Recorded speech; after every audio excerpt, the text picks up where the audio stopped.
Growing up, I attended church most weekends and attended catechism from First Communion through to my confirmation. During my senior year in high school, I experienced my first real crisis of faith when my cousin died of heart failure while training for lacrosse.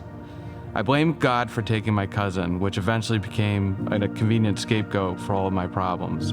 I started having bad anxiety, depression, panic attacks, and OCD, which led to self-medication. I became a devout atheist and chose to focus my studies on evolution while I majored in psychology and minored in biology.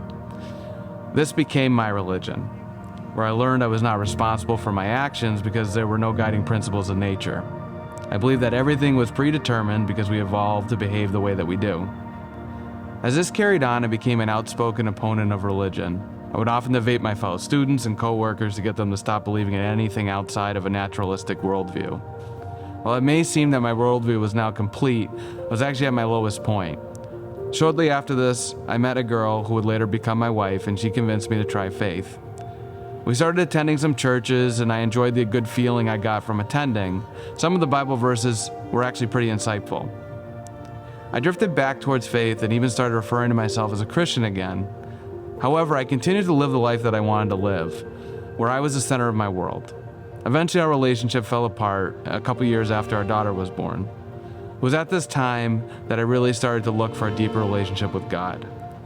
In the end, my marriage failed because I wasn't living a Christian life, and I did not want this for me and my daughter. This is when my wife Jessica comes into the story. She grew up in the church and wanted to have a relationship where God played a strong role. It was around this time that I happened into a conversation with Seth, another dad at our kids' soccer games. As I shared my story, he listened intently, and when I finished, he invited me to come to New Day. I mentioned this to Jess, and we decided to go. Shortly after our first service, we decided we had found our home.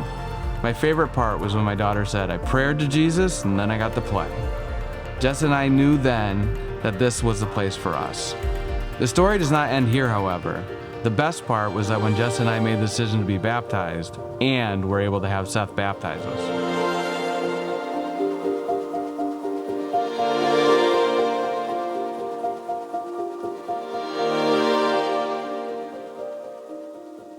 Since we started coming to New Day, we have begun praying as a family, making and attending church a priority, and attending a marriage small group.